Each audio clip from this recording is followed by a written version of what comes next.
given by mice.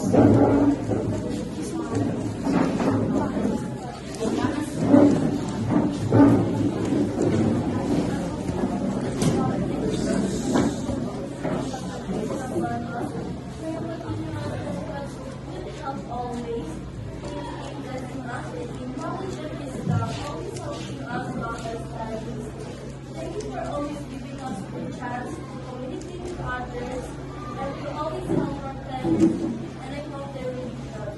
That's all in the love and in the name of Jesus Christ. Amen.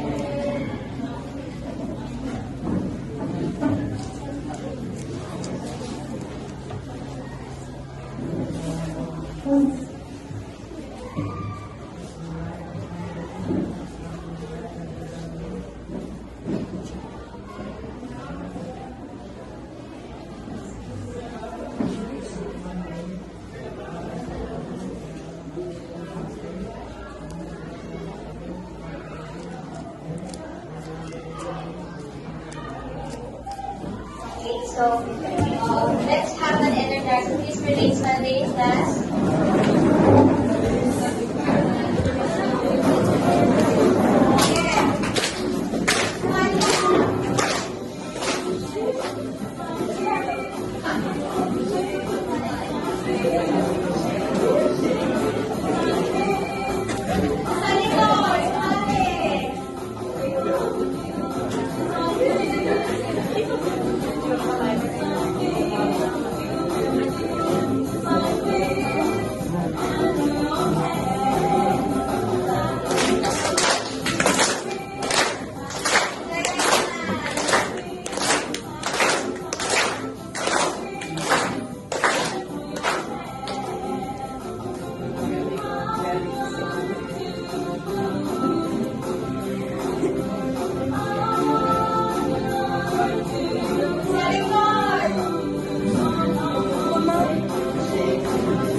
Fine, happy, good.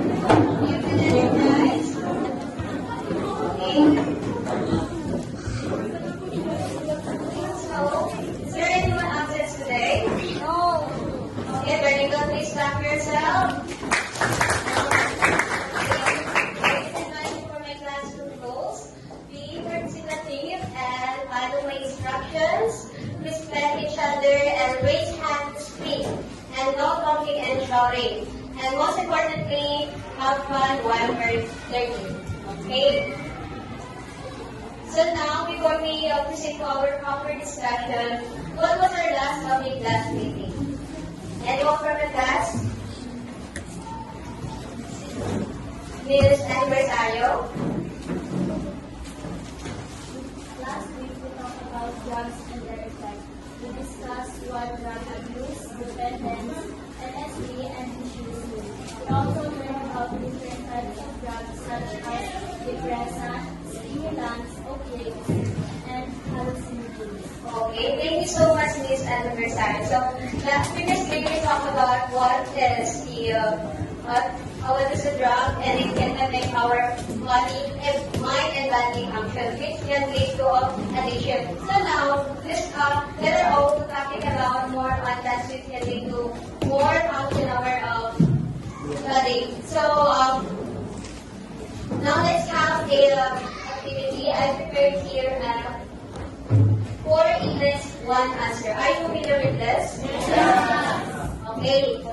So all you have to do is to identify the picture that have given to you. So now let's divide you into 3. So I think no. This will be the group 3 na marami kayong masyado. And this group 2, so wait lang. Magkakaroon ng 1 to 18. Okay. Sige, 1, 2, 3, 4, 5, 6, 6, 7, 8, 9, 10, 11, 12, 13, 14, 15, 16, 17, 18. Okay, hanggang dyan na group 1. Okay, 1, 2, 3, 4, 5, 6, 7, 8, 9, 10, 11, 12, 13, 14, 15, 16, 17, 18. Hanggang dyan na group 2. Sa'yo. Okay, 1, 2, 3, and yung mga natira, group 3 na. Yay. Okay. Okay. Sige, for the group 1. And this will be the group 2. Group 3, ibigay. Okay.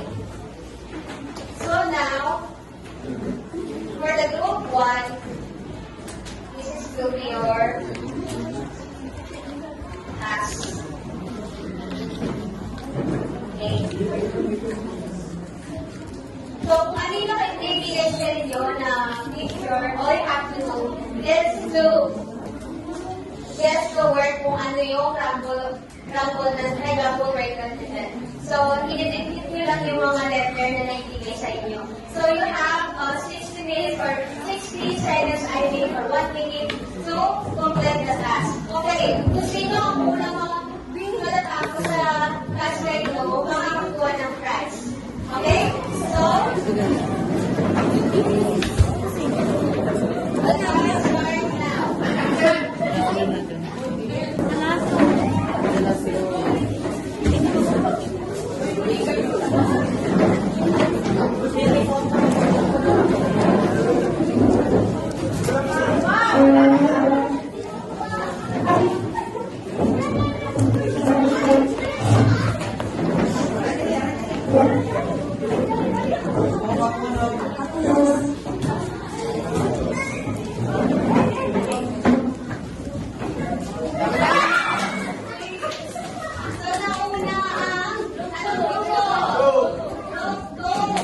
Okay. Walang pagkakataon sa ating grupo.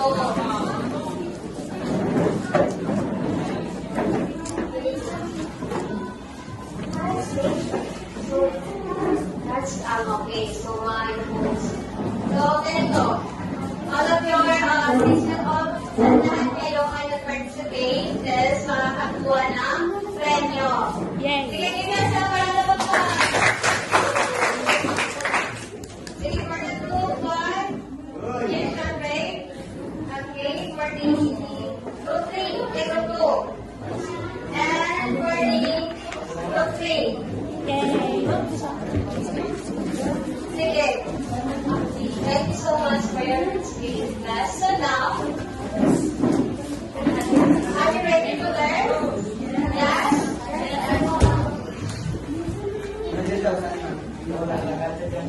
Okay. What do you want to be our topic for today, class?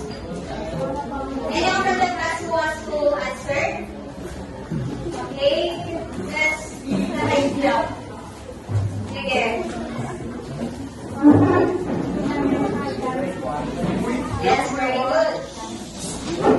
So our topic for today is all about fundamental dance position.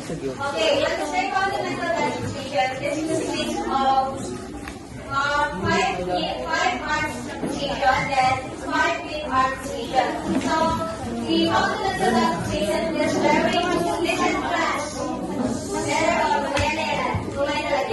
So that's fundamental dance position is very important because it serves as building dance ability, dance position, especially folk dance or ballet. Are you familiar with folk dance?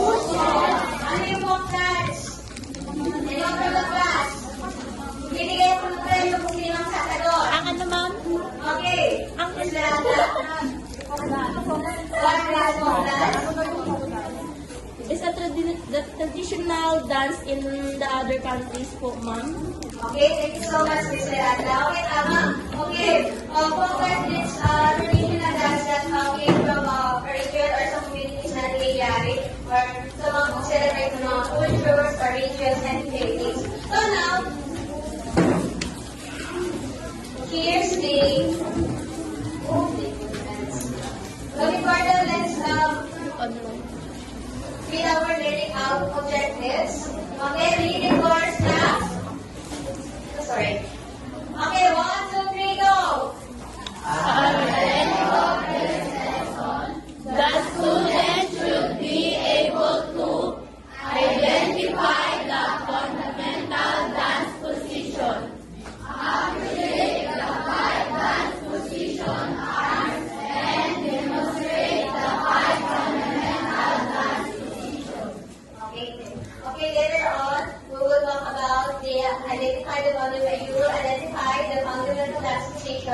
and you will appreciate what is the 5 last position, arms and feet, and you will demonstrate whether all the 5 fundamental last position. Okay, so now let's have for the arm position. Okay, class, please stand up.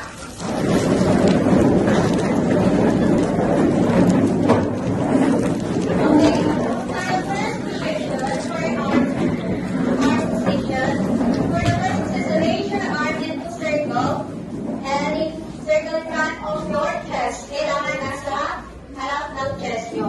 So you should be aligned in front of your chest with both arms is slightly, kailangan slightly curved yung ating kamay. In your fingertip should be at least 1 inch apart. So ganito class. Dapat maka 1 inch apart ang layo ng bawat arms nyo. Again? Chicken? Okay. So now let's proceed for the second position. Okay. Open your arms. Both arms sideward should be level. So like this. Kailangan yung kamay natin ganyan lang. Ganito ang position. Ganyan open. Tapos nasa loob ang ating. Ayan. First finger fix. Ayan. Nakuha? Nakuha? Chicken? Yes? Chicken. Okay. Now let's proceed for third position. Arm is raised above your head. And yung second hand natin is same lang din sa second position. So the arm that is raised should be slightly curved as well. So kailangan slightly curved yan siya. Ganyan. Patingin sa likod. Okay, very good. Nakuha? Chicken? Okay, let's proceed for fourth position. So the arm in the second position should be nasa harapan ng chest nyo. Ganyan. Habang sa likod, nakuha ba? Ganyan. Nakuha? Okay. Last position, fifth position for the arm positions. Okay. Both are raised above your head. The posture is similar to the other position but raised above on your head. Ganyan. Dapat curve yan siya, class. Curve. Patingin sa likod. Okay. Very good. So now, let's perform it. Okay. First position, second position, third position, fourth position, then fifth position. Nakuha? Yes, ma'am. Natin. Okay. So now, sila isa. Fifth position. Okay. For the first position of fifth position, form a V-shape.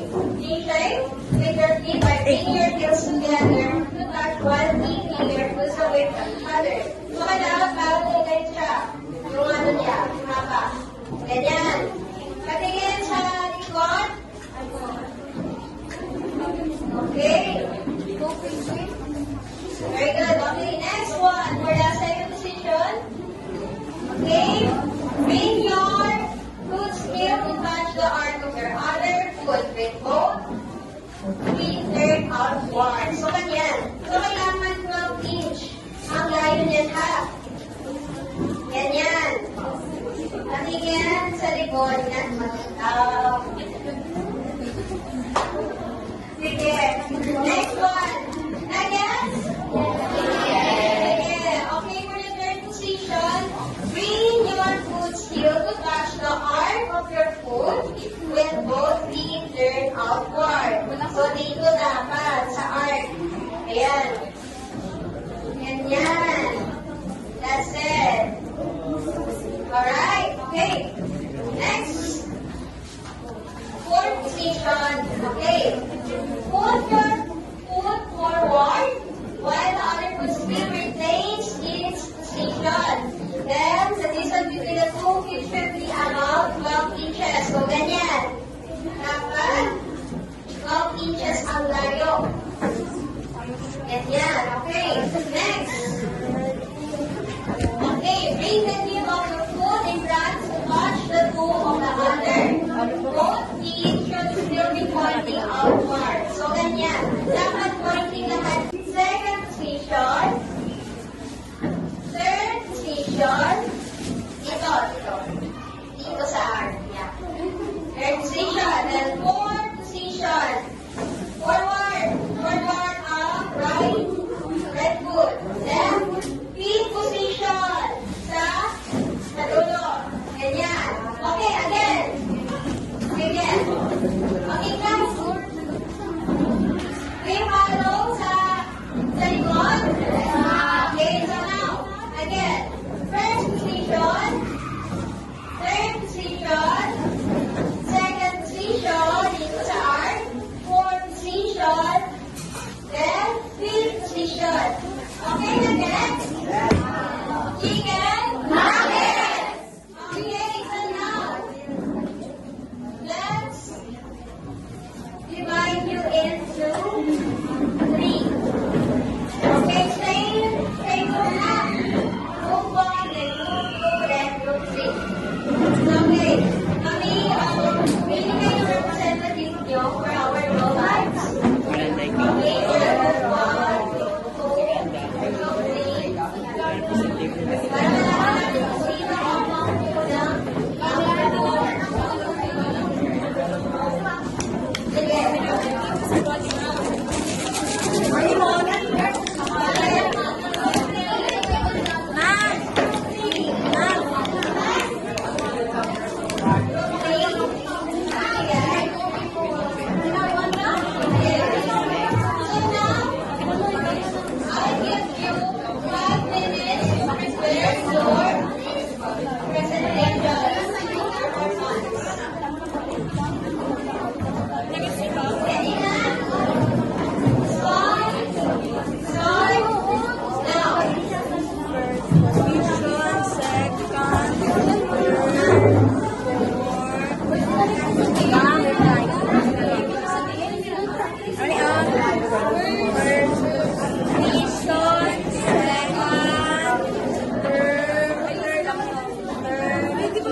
Tapos pagka, third, ang third, pagka fourth,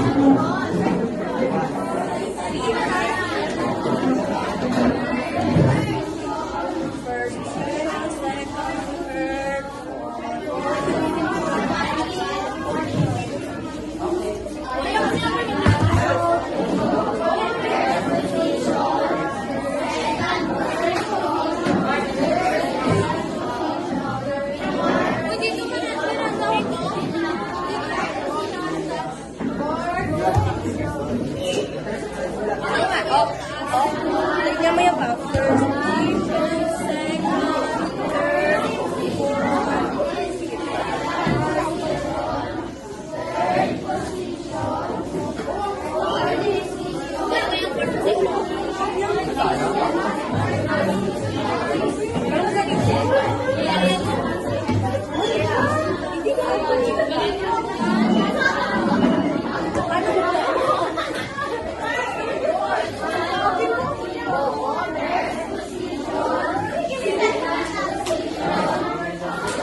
Okay,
go back to your room.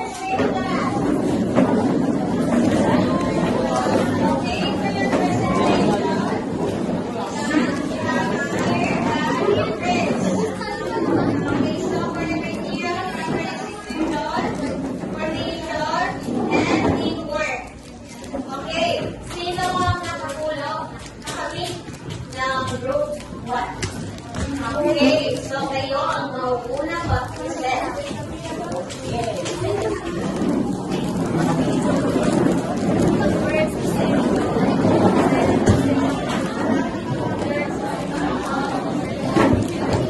Pwede natin ilapit ko para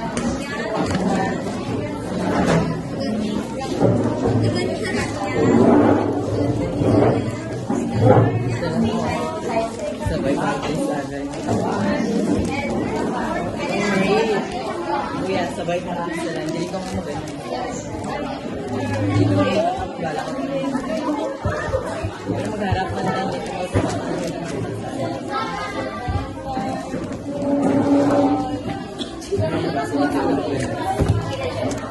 sige, lahat ng group 1, presenter number 1, punta sa harapan. Sige.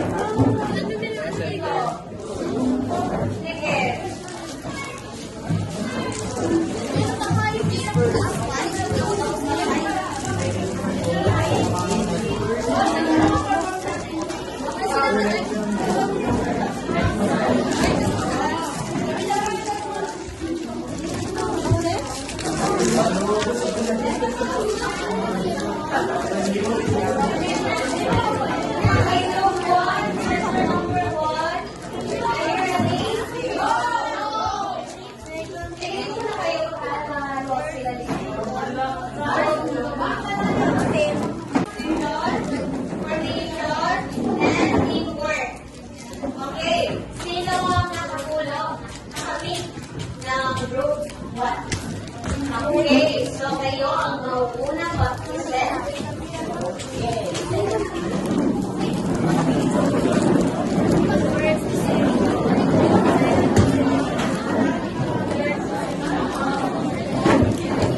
Pwede natin ilapit ko para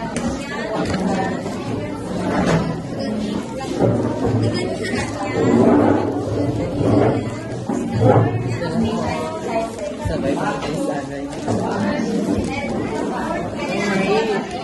Kuya, sabay practice na lang. Hindi ko mo ba? Hindi ko bala ko.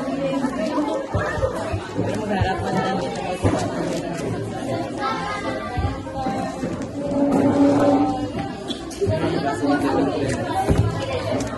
sige, lahat ng group 1, presenter number 1, punta sa harapan. Sige.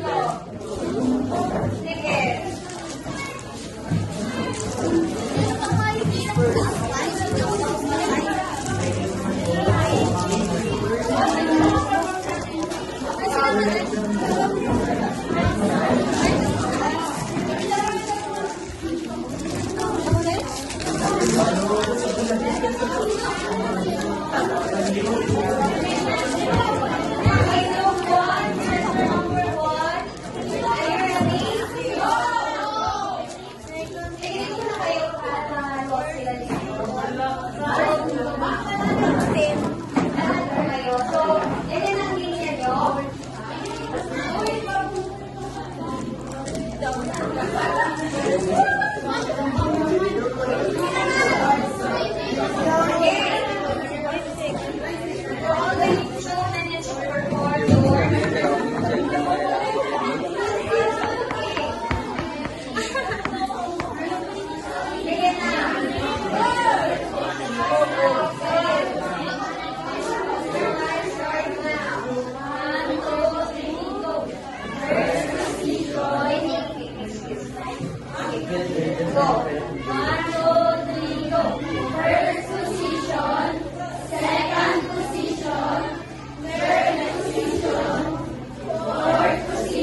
Ang bata.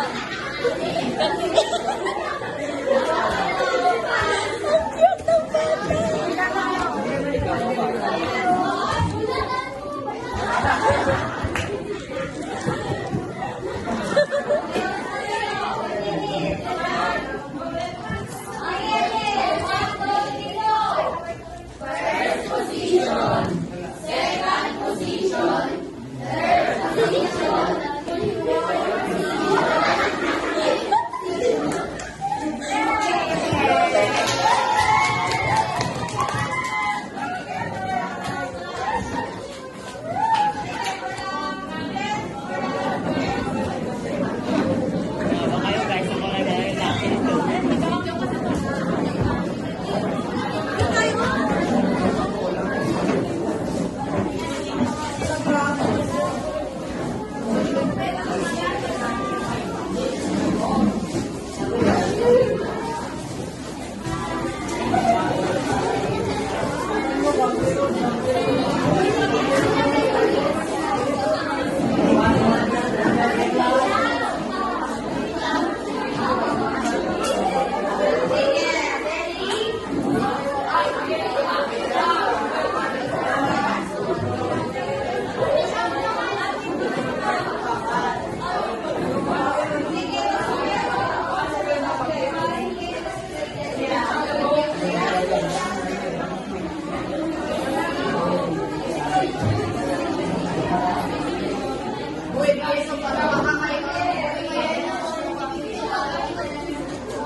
If you have no question, let's have a quiz.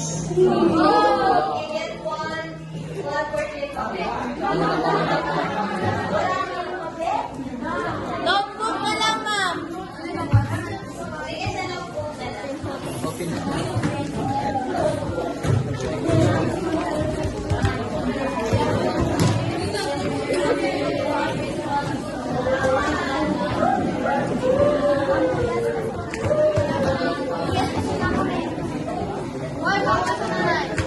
Kuya, ikaw mong buhat ng grupo ah. Huwag kami choices na.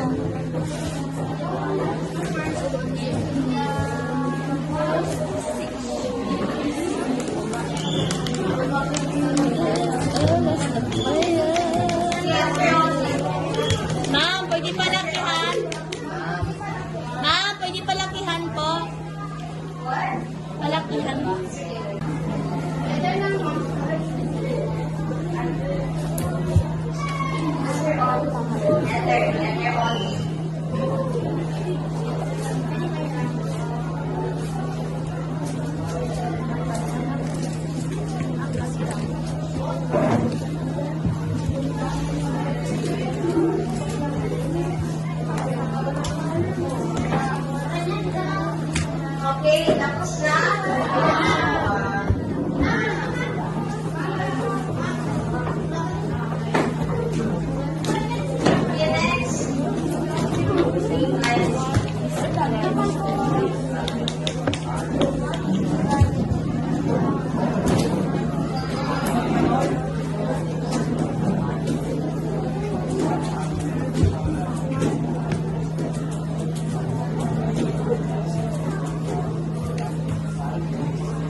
4.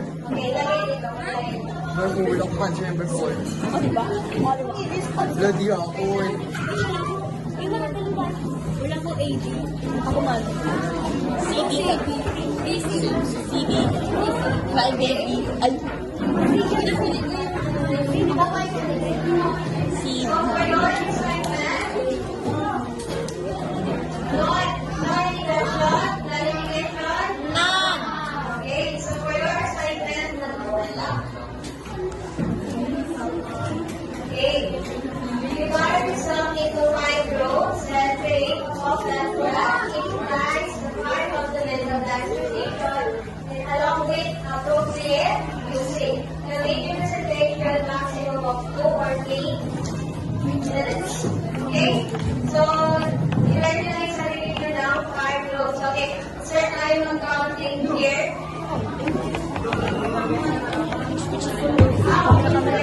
Okay, ito na ba? Okay, group 1, group 2, group 3, group 4, and group 5. Picture is a face na din. Like a soundboard. Okay, any clarification, questions, and reactions? That's so far, okay, that's what we all. Thank you. Okay, goodbye, class.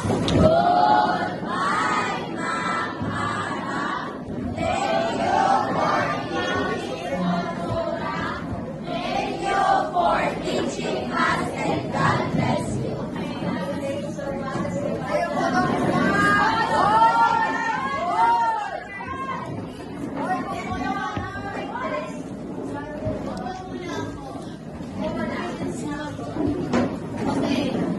So far, di ba binigyan na kayo ni Mama ninyo ng assignment? So that would be your performance task.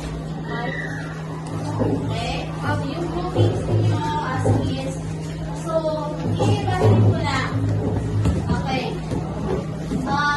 Siguro yung dances, try to check, yan mo na lang ang aral o yung dances kasi merong war dance, belly dance. Okay, that's fine. Oh, yan na lang natin. I-draw dance na lang natin different dances.